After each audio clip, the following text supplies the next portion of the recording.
During the World Cup, I came across an article that had the most influential people sponsored by Adidas. While reading it, I came across big names like Mohamed Salah, Zinedine Zidane, James Harden, David Beckham, and the winner of the World Cup, Lionel Messi. I was amazed by the amount of huge names Adidas sponsored. Then I did more research. I found that the top two most selling shoes were the Superstars and the NMDs R1, not a shoe made for a celebrity. And the question is, how did Adidas become the Adidas we all know?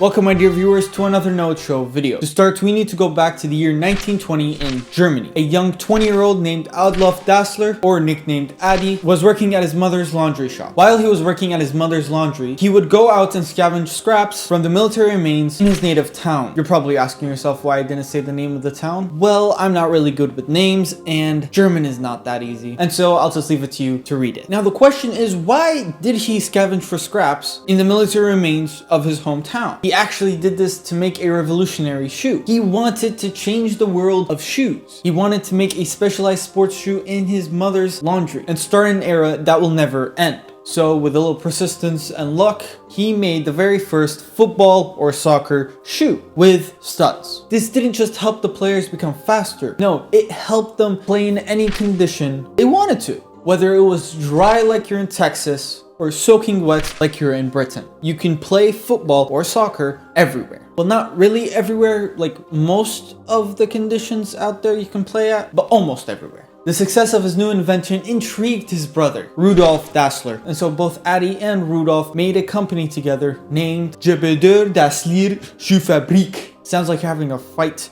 Gebeder Dassler Schuhfabrik. Wait, didn't you say this video is about Adidas? Well, yeah, it is. You just need to be patient a little. You know, I'm still telling the story and all. The company grew and grew and grew, but there was a problem. The company grew, but not the relationship between Rudolf and Adi. And so they had to split the company and each one making their own company. And now this is where it all starts. You see, if you were a little patient? So in 1949, Adi took half of the company. And so since he has half of the company, he can name it whatever he wants. And so Adi, being the guy that he is, took his nickname Adi and took the first three letters of Dassler, which is D-A-S, and connected it with Adi. And you get Adidas, or Adidas. It's Adidas, but it's Adidas. Anyways, Adidas, Adidas, the same thing. And so Rudolf tried the same thing and he got Ruda. Not a good name. And so he changed it to another name. And the name is very, very well known. That name is Puma. Yes, Adidas and Puma are actually brothers. Who would have guessed?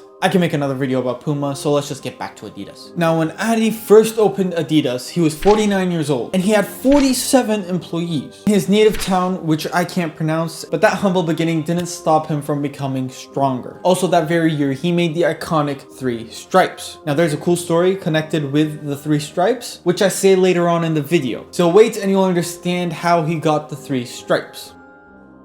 So, during the World Cup in 1954, Germany had made it to the finals against a powerful Hungary, who were the favorites of the match, and people thought that they will win the match.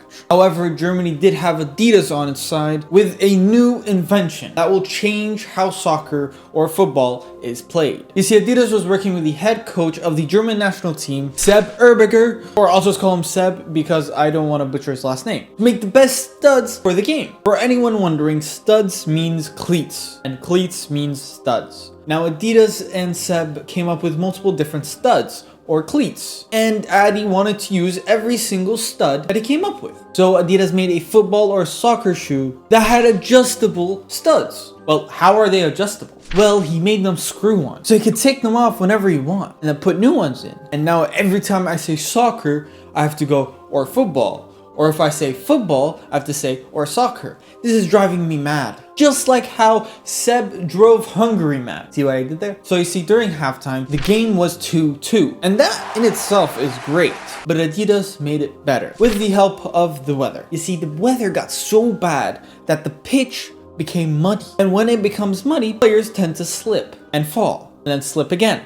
And then fall again. You get what I'm saying? I hope you do. And so Coach Seb said, Adi, studs on! And now the German players didn't have to worry about the mud or the weather, and they could play with all of their strength. And by this, they ended the 1954 Switzerland World Cup with a score of 3-2 to Germany. But wait, how does having adjustable studs help you win a game? Now you see, because the weather got so bad, Adi changed the studs from the short studs to the longer ones. Now how does changing your studs from the short one to the longer one help? You see, the longer studs gave them more stability. Now when you have more stability, you can shoot with all your strength. Now you have stability, you have strength, but the other team doesn't. And so that's how they won against Hungary. Okay, so Germany won the World Cup, but how did this help Adidas? You see, this was the very first World Cup that was televised. Now, because this was the very first televised World Cup, everyone saw Germany beat Hungary with an Adidas shoe. And now, because of this, Adidas has put their mark on the map. Now, Adidas is on the map of becoming a great company. However, they needed to stay on the map. And so they needed to make something so iconic and great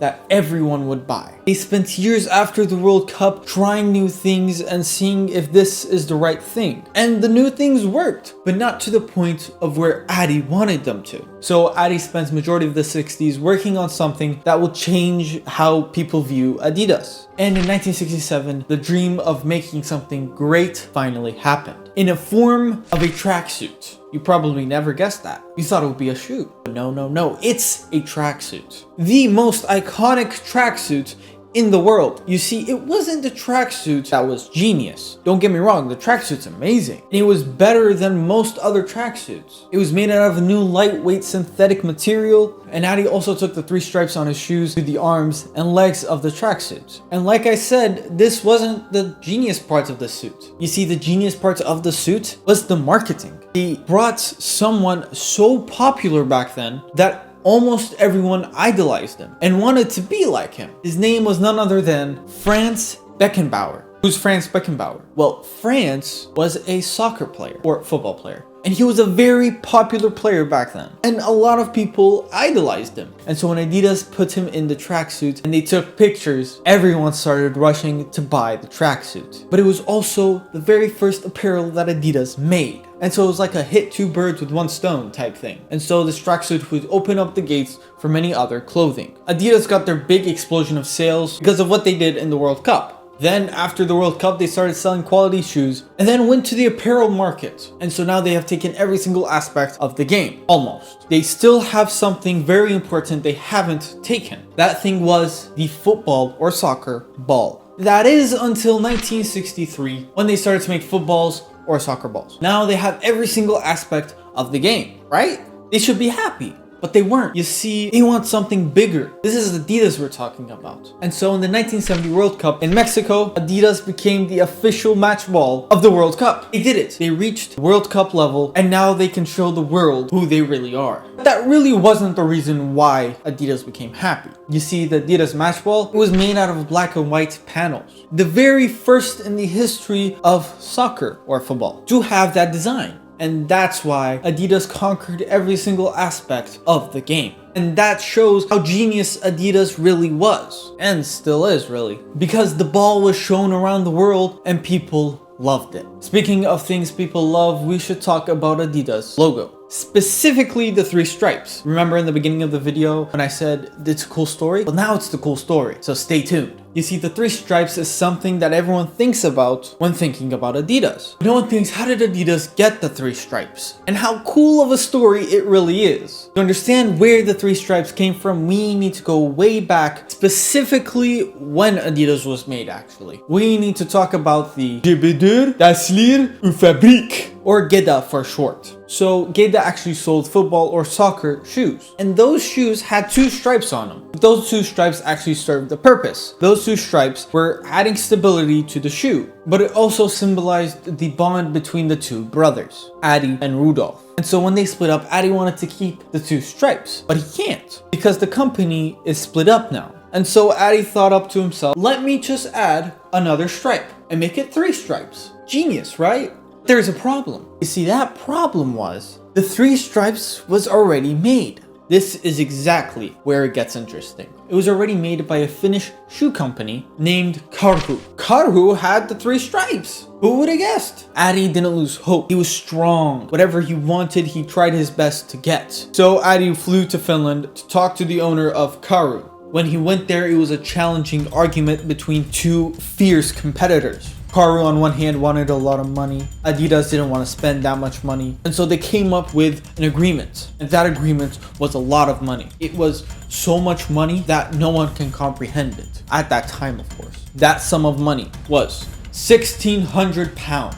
Oh, I forgot something. With the agreement between Karu and Adidas, Adi had to give Karu 2 whiskey bottles. This man just lets Adidas have the most iconic logo on a shoe facing with the Nike swoosh for 1,600 pounds and 2 whiskey bottles. You see how interesting this is? Speaking of logos, we should talk about the trefoil. You see, the trefoil was released in 1972, which was the most important year for Adidas. Why was it the most important year? Well, that year, the Olympics was held in Germany, the hometown of Adidas. And of course, since Adidas was German, they had to show off. And showing off, they did. How did they show off? Well, they gave apparel to athletes and the German national team. They needed a logo. They needed a really clean logo. And that's where the trefoil comes in. They made the logo to be served as a clean logo to show off to the people. And it worked. It worked. It was very clean and elegant. That was not the reason that they were showing off. Then what was the reason? You see, the apparel that they gave to athletes, a lot of them won gold medals. And when winning gold medals, you are wearing an Adidas branding. You are shown to the world. And the world sees your jacket or shoe or tracksuit says Adidas with a perfectly clean logo. And that, my friend, is peak showing off. And that just shows the brilliance of Adidas and who Adidas really is. They used every single opportunity they got to grow as a company, and they took it and passed with flying colors.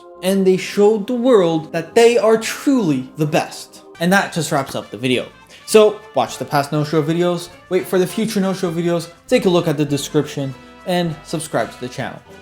Wait, let me tell you a fun fact before you go. Did you know that Adidas actually has multiple different logos today? Yeah, they have one for performance, one for the Adidas Original, and one for the everyday use. They just have so much logos today. And because they have so much logos, you should subscribe to my channel. Why should you subscribe to my channel? Well, I give you quality and great stories. And you can show off to your friends like how Adidas showed off to the world. And truly, this time, peace.